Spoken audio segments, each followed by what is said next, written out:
One of the things that got me really started was, I was in the 7th grade, and I've always been in the water, even from the time I was 3 or 4 years old, been a swimmer.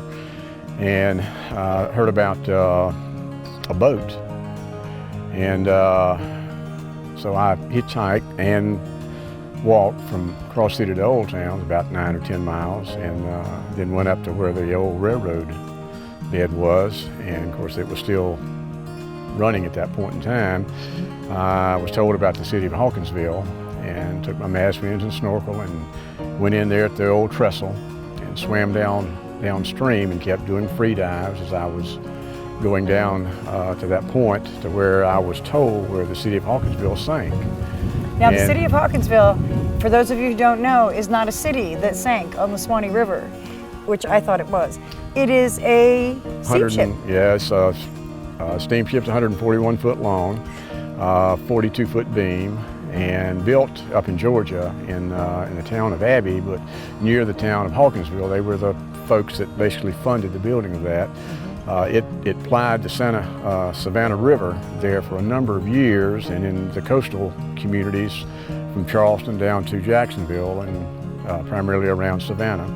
And after it basically ran its course and other steamships were built and more productive, faster, etc., it was purchased by a group in Florida, in South Florida, and it moved down to Miami.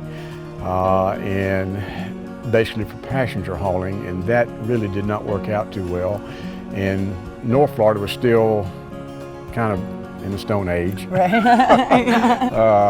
And so it was purchased by a group out of Tampa and placed on the Suwannee River, and then it was used on the Suwannee River from the mouth towards Cedar Key all the way upstream as far as it could go, which was up near White Springs, and would haul goods, most of the farming goods, cotton, etc., and also passengers.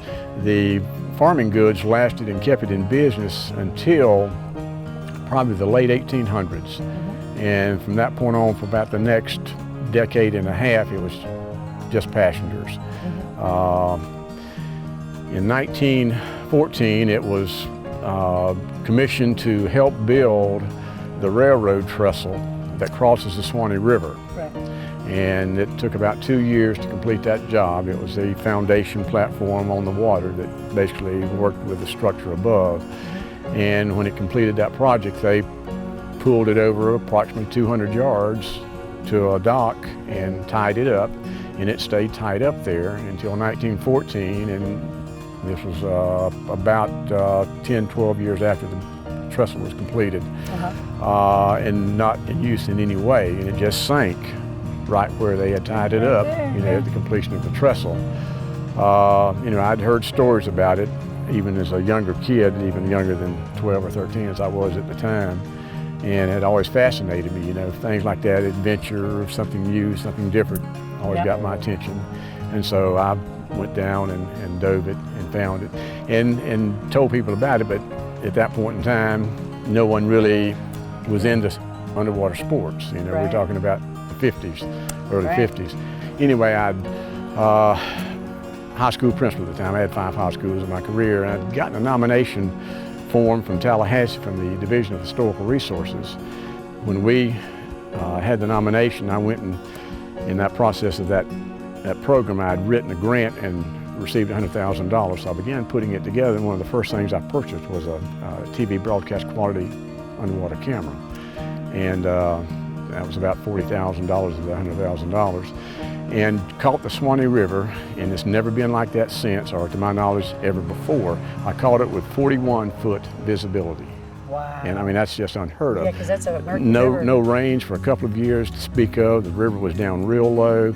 At that point, the wreck was only about 22 feet deep. And so I literally got video footage of that wreck from stem to stern in one shot. And then, of course, I transected it all around and had that in my my little library there that I was putting together from the Marine Science program. That's when the nomination came in from Tallahassee. So I stuck that and filled out the nomination form, stuck the video in there and sent it to them. And they literally, and I'm not exaggerating this, it seemed to me like the next morning at 7 o'clock in the morning, they were waiting for me to open school up on the front steps. But it was probably a couple of days, but that just started a new marriage with me in the Division of Historical Resources, and from that point we surveyed ships and discovered ships. Well, I just want to thank you so much for taking the time to come out here and talk to me today and share all of your wealth of information. And I got to live vicariously through your adventure, and I appreciate it very much. Well, I enjoyed it too. Thank you, and I look forward to seeing you again. Same here. So, all right. Well, thank you so much. All right.